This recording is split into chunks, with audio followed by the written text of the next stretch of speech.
yesterday simple pendulum we have done. Yesterday we have done a compound pendulum. Okay pendulum ये वाला हमने कर लिया, ये वाला हमने कर लिया। कंपाउंड पेंडुलम में हमारे लिए क्या मिला था, इक्वेशन ऑफ मोशन क्या मिली थी हमारे लिए कंपाउंड पेंडुलम में, M plus something, M plus क्या मिला था, आई थिंक एम प्लस, ये सारा कुछ निकाल लिया था शायद हमने, है ना। हम किसकी बात कर रहे थे फिर आगे, टाइम पीरियड भी निकाल लिया था, सारा कुछ निकाल लिया था। कंपाउंड पेंडुलम से भी आगे हम बात कर रहे थे, ये तो सारा हो गया था हमारा। अब पुली वाले सिस्टम की बात कर रहे थे, पुली मास सिस्टम की बात कर रहे थे, पुली वाले सिस्टम की, है ना। पुली वाला क्वेश्चन कर रहे थे हम। तो उसमें मैंने आपको बोला था कि आप उसको सॉल्व करना, कितने पीपल्स ने सॉल्व किया, can you share with me. तो कितने पीपल्स ने सॉल्व किया उसको, कैन यू शेयर। पुली वाले सिस्टम की बात कर रहे थे, मास और पुली वाले सिस्टम की बात कर रहे थे। उसमें हमारा जो काइनेटिक एनर्जी आई थी, वो काइनेटिक एनर्जी कितनी आई थी, काइनेटिक एनर्जी आ गई थी हमारी 1/2 और m1 plus m2, m1 plus m2, m1 is air plus m2, m1 plus m2, और क्या आया था m1 प्लस m2 और x1 dot square, x1 dot square. Potential energy कितनी आई थी, x1 डॉट स्क्वेयर, यहाँ से काइनेटिक एनर्जी आई थी। और पोटेंशियल एनर्जी कितनी आई थी, पोटेंशियल एनर्जी की जो वैल्यू थी v is equal to minus m1, पहले वाले मास के लिए m1 g और x1, क्योंकि नीचे x1 नीचे है इसलिए हम ये वाला चीज़ x1 लिख रहे हैं। एंड दूसरे वाला पोटेंशियल एनर्जी दूसरे वाले मास के लिए m2, है ना, m2 g x2, m2 g x2 की वैल्यू हमारे पास है। x2 की वैल्यू कितनी है, v इजिकल टू कितना है, x2 की वैल्यू हमारे पास ऑलरेडी अवेलेबल है, minus m1 g x1, okay, m1 g x1 और माइनस m2g मीन्स हम बोल सकते हैं m2g x2 इज कल इक्वेशन बनी थी हमारी x1 plus x2 plus pi R equal to L के बराबर था, तो L minus x1 minus pi R, है ना। ये आपका ये R is the radius of the pulley. ये आपकी पोटेंशियल एनर्जी बनी थी। लॉन्ग्रेंजियन कितना बन गया था फिर, Lagrangian is finally 1/2 m1, 1/2 m1 kinetic energy minus potential energy plus m2, इधर से आ जाएगा m2। ये आपने सॉल्व किया कि नहीं किया, m2 x1 डॉट स्क्वायर, और ये आ जाएगा हमारा minus b, kinetic energy minus potential energy, minus minus is the plus m1 g x1, और ये भी प्लस का हो जाएगा और ये भी प्लस का हो जाएगा, m2g l minus x1 minus pi R, ये आपका हो जाएगा। ये मैं आपको कल बता चुका था सारी चीज़ें, पाई आर, ये हमारा ऐसे हो गया। तो नाउ इक्वेशन ऑफ मोशन क्या होगी, इक्वेशन ऑफ मोशन डिटरमाइन करने के लिए हमने क्या करना पड़ेगा, इक्वेशन ऑफ मोशन अगर हम डिटरमाइन करें इसकी, इक्वेशन ऑफ मोशन कैसे होगी, इक्वेशन ऑफ मोशन डिटरमाइन अगर हम करें इसकी तो कितनी होगी, इक्वेशन ऑफ मोशन क्या होती है आपको मैंने फॉर्मूला बता रखा है। फॉर्मूला हम बार बार लिखते हैं, d/dt, और क्या होता है d/dt करली एल ओवर करली Q k dot, curly L over करली क्यू के डॉट, सॉरी करली एल ओवर करली Q k dot, curly L over करली क्यू के डॉट, लॉन्ग्रेंजियन का वेलोसिटी के रेस्पेक्ट में partial differentiation Q k dot, जितने के होंगे उतने ही हमारे इक्वेशन ऑफ मोशन होगी, माइनस करली एल ओवर करली क्यू के, करली एल ओवर करली क्यू के इजिकल टू कितना हो जाएगा, क्योंकि इजिकल टू कितना हो जाएगा, 0 हो जाएगा, इजिकल टू कितना हो जाएगा 0। ये वाली चीज़ हमें याद रखनी है, इजिकल टू कितना हो जाएगा 0, ओके। तो यहाँ पर जब आप ऐसे इसको निकालोगे तो यहाँ पर आपका क्यू के क्या है, केवल एक ही है, क्यू के क्या है, generalized coordinate is the x1 is the generalized coordinate. So now you are going to write in the form of x1 d over dt, curly L over curly x1 dot, curly L over curly x1 dot यहाँ पर आ जाएगा। ये आपने कर किया होगा घर पे बैठ के, माइनस करली L ओवर करली x1, करली L ओवर करली x1 इजिकल टू क्या आ जाएगा आपका 0। ओके, तो अगर आप इसको इस वाले को डिफ्रेंशिएट करोगे पार्शियली x1 डॉट के रेस्पेक्ट, तो x1 डॉट तो इसी टर्म में आएगा, इस टर्म में तो x1 डॉट है नहीं, तो इसका तो 0 हो जाएगा, x1 डॉट के रेस्पेक्ट में इसका आ जाएगा, तो कितना मिलेगा इसका m1 plus m2, m1 plus m2, m1 plus m2। और इसका डिफ्रेंशिएशन क्या होगा x1 डॉट का, x1 डॉट 2 आएगा, 2 से 2 कैंसिल हो जाएगा, x1 डॉट आगे क्या है d ओवर dt, तो इसका डबल डॉट हो जाएगा क्योंकि m1 और m2 का होगा नहीं, माइनस आगे क्या आएगा कर लिया L ओवर कर लिया x1, कर लिया L ओवर कर लिया x1 यहाँ से भी आएगा m1 m1 m1 g। Okay, और यहाँ से भी आएगा क्योंकि x1 का 1 हो गया, minus m2g, m2g, m2g। Okay, L का 0, इसका कितना आएगा -1, का -1 आ गया, तो -1 आ गया, और बाकी तो 0 हो गया, is equal to 0, is equal to 0। Pi r का डिफ्रेंशिएशन होगा नहीं क्योंकि ये फिक्स चीज़ है, pi r is not variable, pi r आपका फिक्स हो गया, तो ये वेरिएबल है नहीं, तो यहाँ पर आ गया आपका m1 plus m2 plus m2, और ये आ गया हमारा x1 double dot, x1 double dot, x1 double dot, x1 double dot, और माइनस माइनस माइनस कॉमन, ये माइनस आ जाएगा तो ये प्लस हो जाएगा, माइनस कॉमन अगर हम ले लेते हैं तो क्या मिलेगा, या प्लस या अगर हम इसको माइनस कॉमन ले लेते हैं तो m1 तो प्लस का हो जाएगा m1, और ये प्लस आएगा तो ये माइनस का हो जाएगा m2g, m2g, m2g is equal to 0, m2g is equal to 0। तो ये वाली हमारी इक्वेशन बन जाएगी। तो this is the equation of motion, this is the equation of motion. और इसको मॉडिफाई करके लिख सकते हैं, तो ये वाले आ जाएगा x1 double dot, x1 double dot, x1 double dot equal to कितना बन जाएगा, ये इसको माइनस को प्लस में तो कर देगा इधर जाके, m1 minus m2, m1 minus m2 upon m1 plus m2, m1 plus m2, m1 plus m2, m1 plus m2, और ये हो जाएगा हमारा m1 प्लस m2g, m2 तरह से हो गया। इसको हम कह सकते हैं, तो हम क्या कह सकते हैं, इसको हम कह सकते हैं, ये हमारा एक फॉर्मूला बन गया, ये हमारी इक्वेशन ऑफ मोशन से ये एक्सीलरेशन आ गया, उस पुली और मास सिस्टम का एक्सीलरेशन इतना होता है, तो ये हमारी इक्वेशन ऑफ मोशन बन गई, यहाँ से हम निकाल लेंगे इक्वेशन ऑफ मोशन।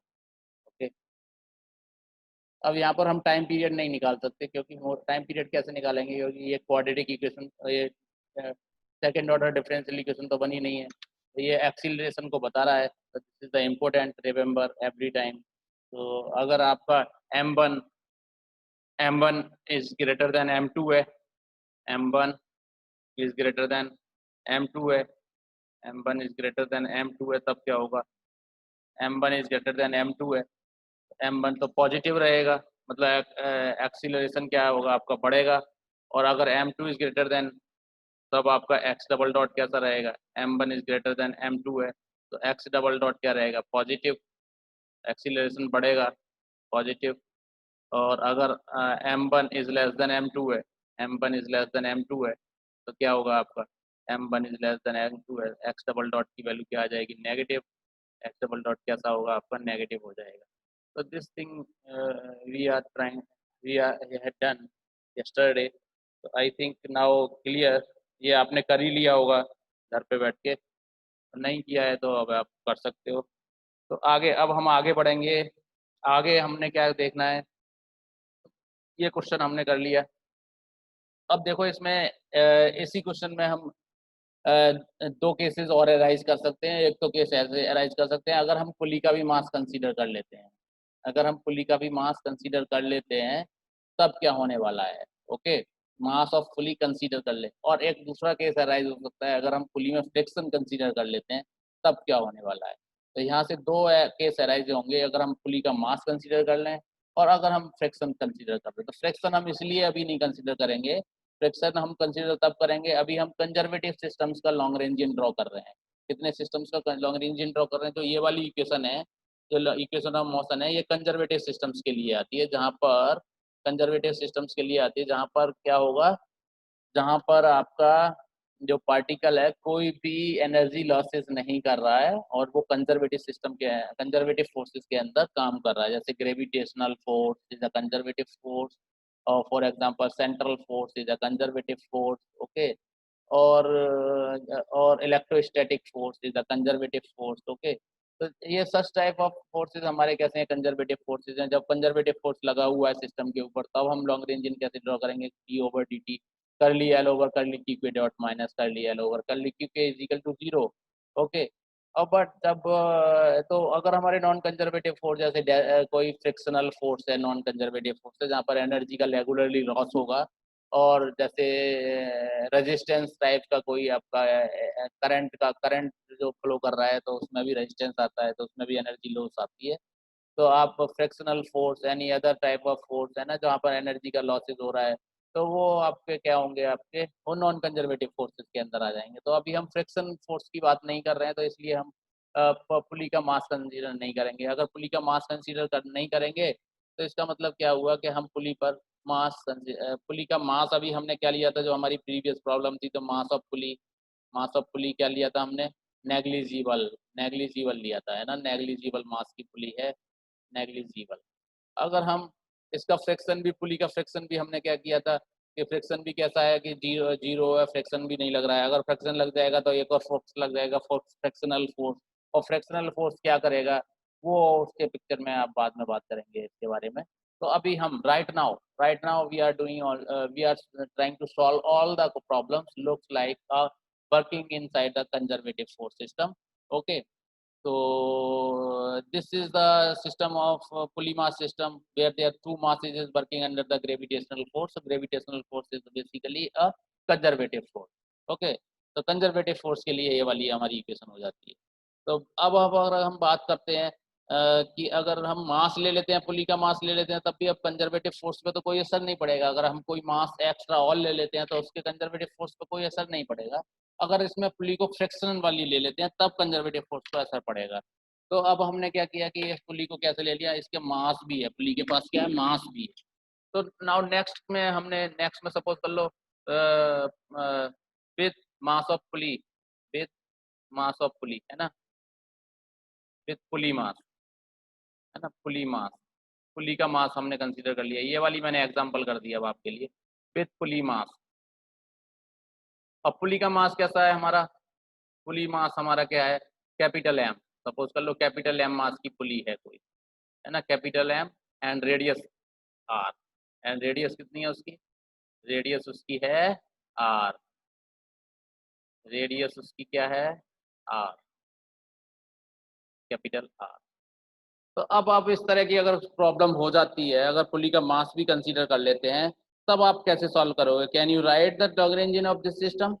एक आपकी पुली है, फिर से मैं पुली बना रहा हूँ यहाँ पर, और आपको बता रहा हूँ कि इस तरह से कोई पुली ली हुई है मैंने, ये वाली पुली है, और यहाँ पर पुली लेने के बाद एक मैंने क्या किया, एक हमने यहाँ से वर्टिकल लाइन ड्रॉ कर दी, एक यहाँ से हमने वर्टिकल लाइन ड्रॉ कर दी, और टू मासेस लगा दिए, टू मासेस हमने लगा दिए। हम कंसीडर कर सकते हैं इस तरह के मासेस हमने यहाँ पे ऐड ज्वाइन कर दिए, ओके। एक मास ये लगा दिया, एक मास ये लगा दिया, okay. These two masses are connected with the pulley, okay. तो अब यहाँ पे मैंने यहाँ पे नोट कर दिया, this is the M1, this is the M1, और this is the M2, this is M2, okay. ये हमारा M2 हो गया, और this is basically centre of the pulley, और दिस इज बेसिकली सेंटर, और this is basically radius R, आप बोल सकते हो। और मास of pulley is basically, mass of pulley is basically what, M mass, capital M is the mass of pulley, capital M is the mass of pulley, have mass की please. Can you write the Lagrangian of this system?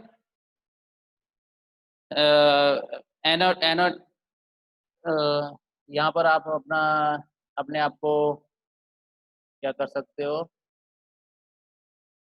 यहाँ पर आप अपने आप को क्या कर सकते हो,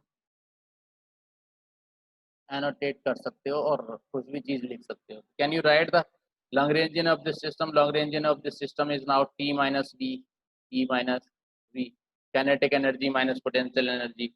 So write the kinetic energy of the system, write the potential energy of the system. Please do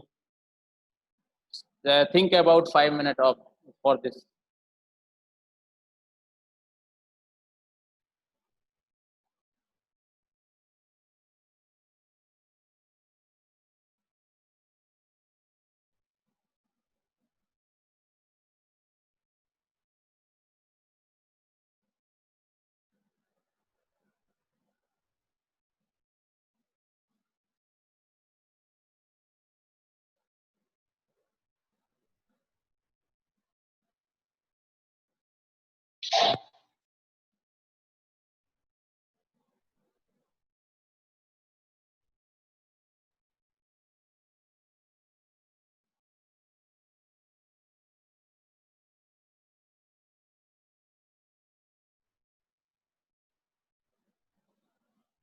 Think about that.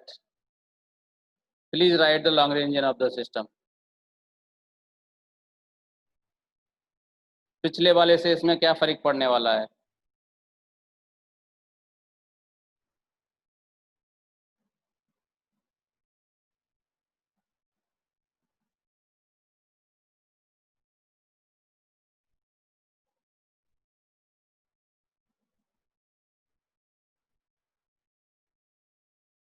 Sir इसमें एंगुलर वेलोसिटी भी डालनी पड़ेगी ना फिर उसकी.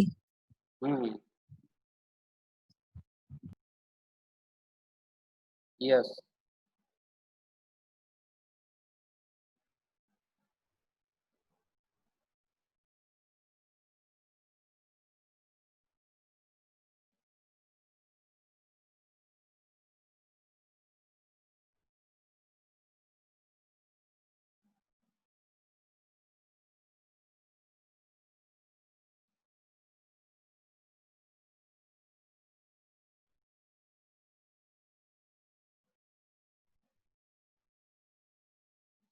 तो नाउ अब क्या फर्क पड़ने वाला है? जैसे अब अगर आप इसका Lagrangian लिखने जाओगे तो अब काइनेटिक एनर्जी, अगर ये मास हो गया तो इसके पास भी काइनेटिक एनर्जी होगी, इस मास के पास भी काइनेटिक एनर्जी होगी, इस मास के पास भी काइनेटिक एनर्जी होगी, इस मास के पास भी काइनेटिक एनर्जी. जितने मास हो जाएंगे उतने काइनेटिक एनर्जी हो जाएगी, और जितने मास हो जाएंगे उनके पास एनर्जी होगी. Potential energy of this portion zero होगा, क्योंकि potential energy of this portion, इसके पोर्शन की काइनेटिक एनर्जी क्या होगी? Kinetic energy of pulley. अगर सबसे पहले हमें लिखना पड़ेगा kinetic energy of pulley. Kinetic energy of pulley, pulley की काइनेटिक एनर्जी क्या होगी? पुली की काइनेटिक एनर्जी हो जाएगी हमारी, पुली ट्रांसलेट कर रही है? नो. रोटेट कर रही है? Yes. Pulley is rotating only. Okay. तो pulley is rotating about the centre, this due to the mass movement, है ना. तो इसकी काइनेटिक एनर्जी क्या होगी? Rotational kinetic energy. किस तरह की काइनेटिक एनर्जी होगी? रोटेशनल काइनेटिक एनर्जी होगी इसके पास, रोटेशनल काइनेटिक एनर्जी, है ना. Rotational kinetic energy, rotational kinetic energy इसके पास होगी. ओके. तो इसके पास रोटेशनल काइनेटिक एनर्जी होगी तो क्या होगी? 1/2 रोटेशनल काइनेटिक एनर्जी आप कैसे लिख सकते हो? 1/2 1/2 mb square is the translational kinetic energy, but mass is going to change by the moment of inertia. If you talking about the rotational kinetic energy, so I omega square is the rotational kinetic energy. Suppose कर लो ये ऐसे rotate कर रही है with angular velocity omega, या ऐसे rotate कर रही है विद एंगुलर वेलोसिटी ओमेगा. तो ओमेगा इज बेसिकली क्या होता है? v इज इक्वल टू क्या होता है? All of you know v is equal to क्या होता है? r omega. v is equal to क्या होता है? r omega. All of you know this thing is the radius, this is the omega. V is equal to r omega. So from here to here, here to here is the x1, here to here is the basically अगर मैं बात करूँ तो यहाँ से यहाँ तक की डिस्टेंस क्या होगी, यहाँ से यहाँ तक की डिस्टेंस क्या होगी? अगर मैं इसको x ले लूँ, अगर मैं दूसरे तरीके से ले रहा हूँ अब, कल मैंने उसमें लिया था अगर मैं इसको x ले लेता हूँ suppose, this is the x, तो यहाँ से लेके टोटल जब यहाँ से लेके यहाँ तक आप टोटल करोगे, यहाँ से लेके यहाँ तक जब आप टोटल करोगे तो ये क्या होगा पूरा टोटल L होगा, टोटल L होगा, तो पूरा लेंथ L हो गया। तो L इंक्लूड कौन-कौन सी चीज़ों को इंक्लूड कर रहा है? इसको भी इंक्लूड कर रहा है और इस पोर्शन को भी इंक्लूड कर रहा है, पाई r को भी इंक्लूड कर रहा है।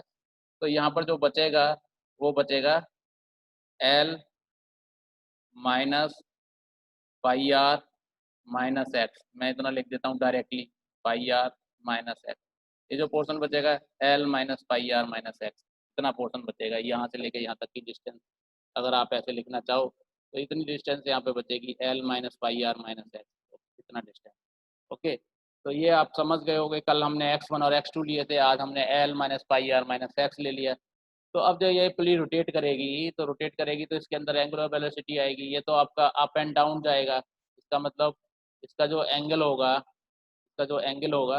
वो क्या वेलोसिटी कितनी होगी, इसका जो चेंज होगा, तो वेलोसिटी को हम देख सकते हैं इसके x डॉट, यहाँ पर लिख सकते हैं x dot is equal to R omega, ऐसे लिख सकते हैं। तो ओमेगा की वैल्यू क्या आ गई? ओमेगा की वैल्यू आ गई, आप जानते हो ना, अगर आप ऐसे ना कर रहे हो तो अब अगर आप देखो तो यहाँ से लेके यहाँ तक का जो एंगल बन गया, कितना एंगल बन गया, जो भी एंगल बना है ना, सपोज कर लो ये इतना चला तो ये एंगल बना थीटा, और इस थीटा एंगल को रोटेट कराने में कितना चला, ये सपोज एक्स ऊपर चला गया, ये थीटा एंगल रोटेट कराने में एक्स ऊपर चला गया तो ये एक्स चला, तो इसको बोलेंगे थीटा इज इक्वल टू क्या होगा, थीटा इज इक्वल टू हो जाएगा X divided by angle is equal to arc divided by radius R, ऐसे लिख सकते हैं ना, रेडियस आर बोल सकते हैं। Okay, R is the fix, R is fix, इसका मतलब क्या हुआ, अगर मैं इसको लिखूं थीटा डॉट, इसका डिफरेंशिएट करूं theta dot is equal to क्या आएगा, X dot divided by R, X dot divided by R, R is the fix, radius is the fix, radius does not change, तो थीटा डॉट ही basically क्या है, omega, theta dot ही क्या है, ओमेगा, एंगुलर वेलोसिटी, और this is the linear velocity v और डिवाइडेड बाई आर। तो आप लिख सकते हो, यहाँ से आपको समझ आ गया होगा, फिगर में मैंने बताया, फिगर में आपको दिख रहा है, फिगर में अगर आप देखोगे, अगर ये थीटा एंगल रोटेट करता है और उस थीटा एंगल रोटेशन में ये ऊपर एक्स हो जाता है, थीटा एंगल रोटेशन में ये ऊपर अपना एक्स चला जाता है, थीटा एंगल रोटेट करता है तो ये एक्स यहाँ पर, मास यहाँ पर आ जाता है सीधा, इतना एक्स चल जाता है। जब ये एक्स चल जाता है इसका मतलब क्या हुआ, थीटा एंगल रोटेशन में एक्स चल गया, तो theta is equal to R कितना आ गया, X divided by R, theta dot, अगर इसका डिफरेंशिएट करें टाइम के रेशियो में, थीटा डॉट और इसको हो जाएगा एक्स डॉट हो जाएगा, R is the fix, R का डिफरेंशिएशन नहीं हो सकता, तो omega is equal to V divided by R, तो मैं इसको ऐसे भी लिख सकता हूँ ओमेगा, और ये omega X dot is equal to R omega, या इसको थीटा भी लिख सकता हूँ। तो या मैं इस वाली काइनेटिक रोटेशनल काइनेटिक एनर्जी को ऐसे भी लिख सकता हूँ 1/2 आई थीटा डॉट स्क्वायर, आई थीटा डॉट स्क्वायर, आई थीटा डॉट स्क्वायर। तो आपको मालूम पड़ गया थीटा डॉट स्क्वायर क्या है, theta dot is the angle angular velocity, theta dot is the angular velocity is just nothing but x dot divided by r, so put it here, तो kinetic energy, rotational kinetic energy of pulley की कितनी हो गई, kinetic energy of pulley, kinetic energy of pulley कितनी हो गई, kinetic energy of pulley की कितनी हो गई, आपको मालूम पड़ गया, पुली की kinetic energy आपको मालूम पड़ गई, कितनी हो गई, वो हो गई हमारी 1/2 आई हेयर, और आप कह सकते हो X dot divided by R, X dot divided by R whole square, R whole square, X dot divided by R whole square. Is it clear or not, is it clear or not, is it clear or not, yes, okay. तो this is the kinetic energy of the pulley, और यहाँ भी आप X dot लिख सकते हो, omega theta dot is equal to क्या लिख सकते हो, इसको ये लिखाई है आपने इस तरह से, ओके, तो ये आप जानते हैं। अब आपको बात होती है कि kinetic energy of m1 mass, kinetic energy of m1 मास कितनी होगी, काइनेटिक एनर्जी ऑफ m1 मास की कितनी होगी, m1 मास की काइनेटिक एनर्जी कितनी होगी? तो m1 मास की हो जाएगी 1/2 ये तो ट्रांसलेट कर रहा है, ये रोटेट नहीं कर रहा है, ये वाइब्रेट नहीं कर रहा है, ये जस्ट ऊपर की ओर जा रहा है, ट्रांसलेट कर रहा है। x dot square mv square x dot square. Kinetic energy of m2 mass, kinetic energy of m2 मास की कितनी हो जाएगी? अब काइनेटिक एनर्जी ऑफ m2 मास मतलब ये नीचे की ओर कितना जा रहा है? 1/2 m। सपोज कर लो ये लेट कर लेते हैं हम, this is the x2, this portion is x2, portion is x2। तो ये हमारा x2 पोर्शन है। तो x2 डॉट x2 सपोज कर लेते हैं, यहाँ से लेके यहाँ तक लेट कर लेते हैं इसको, ये जो पोर्शन है ये x2 है। तो x2 डॉट, तो इसका मतलब इसका डिफ्रेंशिएशन करके लिखना पड़ेगा x2 डॉट स्क्वायर। तो x2 डॉट स्क्वायर जब आप लिखोगे तो आपको क्या है, यहाँ पर क्या आएगा? जब x2 डॉट स्क्वायर आप लिखोगे तो क्या मिलेगा आपको यहाँ पर? इसका डिफ्रेंशिएशन करो टाइम के रेस्पेक्ट में, ये जीरो x डॉट आएगा, x डॉट स्क्वायर माइनस का आएगा तो माइनस से प्लस हो जाएगा, यहाँ x डॉट स्क्वायर ही बचेगा, x dot square. Is it clear? x dot square बचेगा। अब टोटल एनर्जी, काइनेटिक एनर्जी आपकी मिल गई सिस्टम की, कितनी होगी टोटल? काइनेटिक एनर्जी होगी 1/2, this is m1, sorry this is m1 और this is m2, sorry this is basically m1, this is basically m1 और this is basically m2। Okay, तो kinetic energy आपको मिल गई है। काइनेटिक एनर्जी आपके पास आ गई, कितनी आ गई kinetic energy? 1/2 m1 plus m2, 1/2 plus m1 plus m2 और कितना हो जाएगा? m2 और x dot square, x dot square. This is the kinetic energy मास की है। और ये एक और काइनेटिक एनर्जी आएगी ये वाली, ये भी लिखनी पड़ेगी, टोटल एनर्जी में ये भी आएगी। तो plus plus 1/2 plus 1/2 I moment of inertia x dot square, इसको लिख सकते हैं हम x dot square upon, upon में क्या आ जाएगा हमारा? r की वैल्यू कितनी है? r की वैल्यू कितनी है? r की वैल्यू स्मॉल r है, सॉरी यहाँ पे मैंने कैपिटल R लिख दिया, जबकि हाँ रेडियस हम पुली की कितनी ले रखे हैं? कैपिटल R, तो यहाँ पे मैंने स्मॉल r लिख दिया। तो right this is capital R। जब हम इसको कैपिटल R लिख देंगे तो यहाँ भी कैपिटल R आएगा, यहाँ भी कैपिटल R आएगा और ये भी कैपिटल R आएगा। अब अगर हम कंसीडर कर रहे हैं कैपिटल R तो कैपिटल R ही लिखेंगे और स्मॉल तो लिख नहीं सकते हम उसको, है ना। कैपिटल R आ जाएगा ये इधर, capital R square. This is the basically क्या है ये हमारा काइनेटिक एनर्जी हो गई है इसकी। किसकी काइनेटिक एनर्जी हो गई? किसकी काइनेटिक एनर्जी हो गई?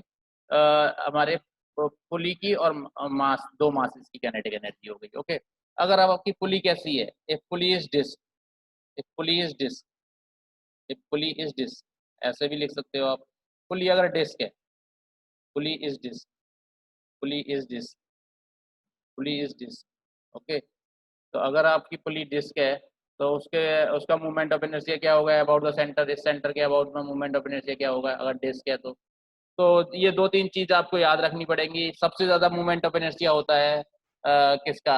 सबसे ज्यादा मूवमेंट ऑफ इनर्शिया होता है हमारा रिंग का, मूवमेंट ऑफ इनर्शिया सबसे ज्यादा होता है। तो मैं ये आपको फॉर्मूला सेंड कर दूंगा।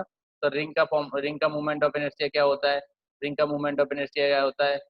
mr²।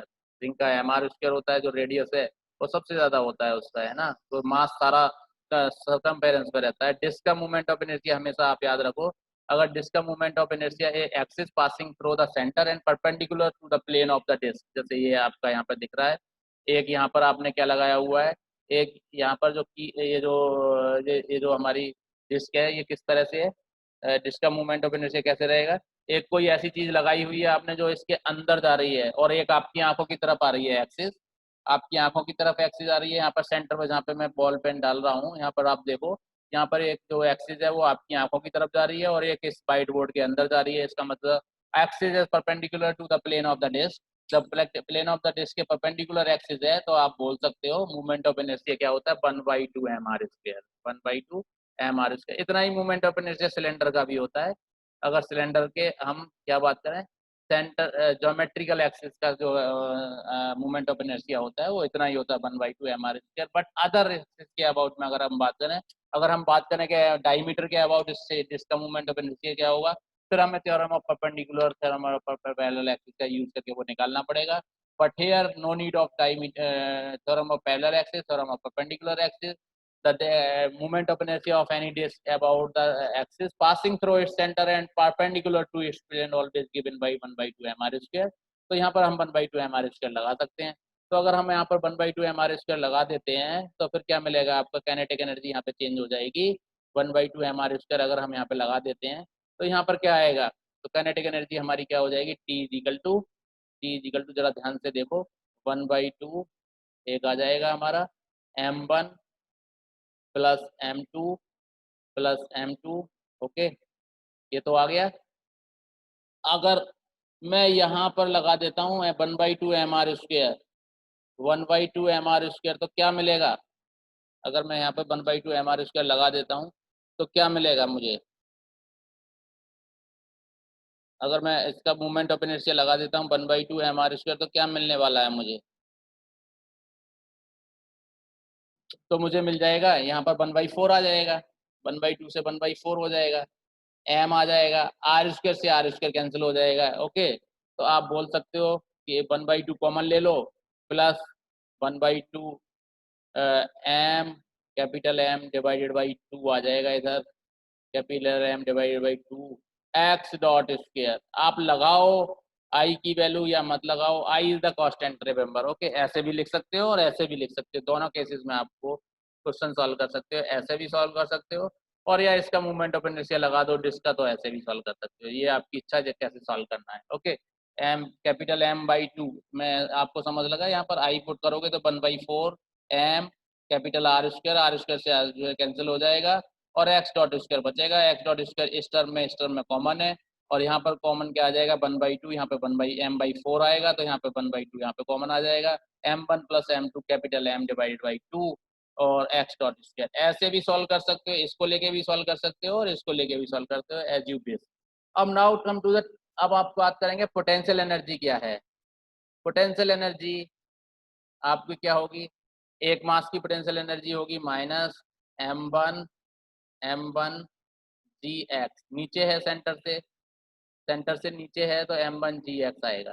ओके, m1 जी एक्स आएगा, सेंटर से नीचे है, देखो आप सेंटर यहाँ पर है और ये मास नीचे है, इसका मतलब नेगेटिव एक्स में है तो ये माइनस का आएगा। अब उसके बाद दूसरा मास भी सेंटर से नीचे है m2 और उसके लिए जो डिस्टेंस है वो कितनी है, l माइनस पाई और capital R minus x. Is it clear, ये उसकी डिस्टेंस है। तो जैसे कि आपको यहाँ पे दिख रहा होगा, तो please right it capital R, हमने कैपिटल आर लिया है अब, तो कैपिटल आर लिखेंगे। तो ये डिस्टेंस आपकी इतनी हो गई, तो आपने ये लिख दिया। अब उसके बाद अगर क्या पुली में पोटेंशियल एनर्जी होगी, कैन एनीवन टेल मी, पुली में पोटेंशियल एनर्जी होगी, पुली की पोटेंशियल एनर्जी, नो सर, पुली की पोटेंशियल एनर्जी नो, जीरो, क्योंकि पोटेंशियल एनर्जी कब होगी, जब वो अपना पोजीशन को चेंज करेगी। पुली is rotating regularly at the same place. Okay, तो पोटेंशियल एनर्जी क्या होगी उसकी, 0 पर आपने लिया हुआ है तो 0 से नीचे जाओगे तब पोटेंशियल एनर्जी होगी, पोटेंशियल एनर्जी होगी। अगर पुली ऊपर जाने लगे और पुली नीचे आने लगे, अब एक और केस अराइज हो सकता है, यहाँ पर बहुत सारे केसेस अराइज हो सकते हैं। अगर ये पुली अगर यहीं पर रोटेट कर रही है तो इसकी कोई भी पोटेंशियल एनर्जी नहीं होगी, कोई भी पोटेंशियल एनर्जी नहीं होगी, क्योंकि यहाँ पर आपने क्या किया है कि मास हमेशा 0 पर है। पोटेंशियल एनर्जी कब आएगी, जब ये कोई वर्क करेगी या डिस्प्लेस होगी, अपने प्लेस से डिस्प्लेस होगी, तब इसके पास पोटेंशियल एनर्जी आएगी। तो अभी तो इसकी पोटेंशियल एनर्जी कोई होगी नहीं। यहाँ पर M G S mass times G और एच क्या आ जाएगा, 0, एच क्या आ जाएगा, 0। तो इसका मतलब क्या हुआ कि ये रेफरेंस लिया है आपने, तो यहाँ पर आपका पोटेंशियल एनर्जी 0 हो गया। बट अगर ये हो जाए कि ये भी पुली ऊपर की ओर जा रही है किसी किसी चीज़ से, कोई ऐसी चीज़ लगा दी आपने कि ये पुली जा रही है ऊपर की ओर, ये पुली जा रही है ऊपर की ओर, तो पोटेंशियल एनर्जी अगर इसी एक्सपेरिमेंट को आप लिफ्ट में करेंगे, इसी एक्सपेरिमेंट को लिफ्ट में करेंगे तो पुली भी ऊपर की ओर जा रही होगी और एक्सपेरिमेंट भी हो रहा होगा, इसका मतलब फिर पोटेंशियल एनर्जी आ जाएगी। तो अभी इसमें पोटेंशियल एनर्जी नहीं हो, तो इसका मतलब 0, ये पोटेंशियल इतना ही रहेगा। अब can you solve now, how many degree of freedom here, How many degree of freedom here? Only 1 degree of freedom. Only 1 degree of freedom. Okay तो यहाँ पर अब अगर आपका एक डिग्री ऑफ फ्रीडम है तो आप क्या कर सकते हो, यहाँ पर अब इसको सॉल्व कर सकते हो कल की तरह जो आपने किया था। तो कल आपने किया था उसकी तरह आप सॉल्व कर सकते हो, जो अभी अभी मैं सॉल्व कर चुका था इसकी तरह आप सॉल्व कर सकते हो, नो प्रॉब्लम। एनी यहाँ पर आपने एल लिखना है, केवल एल कितना हो गया, एल इजिकल टू हो गया 1/2 और क्या आएगा m1 mass plus m2 mass plus m2 mass plus क्या आएगा प्लस का आ जाएगा कैपिटल M डिवाइडेड बाई 2 और क्या आ जाएगा, अगर आपने ऐसे सॉल्व कर लिया है तब उसका मोमेंट ऑफ इनर्शिया लिख दिया है, तब मोमेंट ऑफ इनर्शिया नहीं लिखा है तब क्या आएगा यहाँ पर m1 प्लस m2 1/2 कॉमन आ जाएगा और यहाँ पर क्या आएगा हमारा, अगर आपने मोमेंट ऑफ इनर्शिया नहीं लिखा है तो यहाँ पर क्या आ जाएगा आई, यहाँ पर क्या आ जाएगा I by R square, I by R square and x2 तो फिर भी कॉमन है, x2 डॉट तो फिर भी कॉमन है। तो इसका मतलब अगर आपने मोमेंट ऑफ इनर्शिया नहीं लिखा है तो यहाँ पर आ जाएगा आई बाई आर स्क्वायर। तो आप एज यू विश जिस तरह से आप सॉल्व करना चाहते हो वैसे सॉल्व कर सकते हो। Minus m1 minus minus minus minus plus हो जाता है m1g, अब x आ जाएगा उसके बाद क्या आएगा minus minus plus m2 l minus pi R और माइनस पाई आर और माइनस एक्स, ये आपका आ जाएगा। ओके अब आप इसके इक्वेशन, एक ही आपको वेरिएबल दिख रहा है सारी इक्वेशन में, एक एक्स ही वेरिएबल है, तो इसकी जो इक्वेशन ऑफ मोशन होगी d over d t curly L over curly x dot, curly L over curly x dot, इस तरह से आप लिख सकते हो करली एक्स डॉट और क्या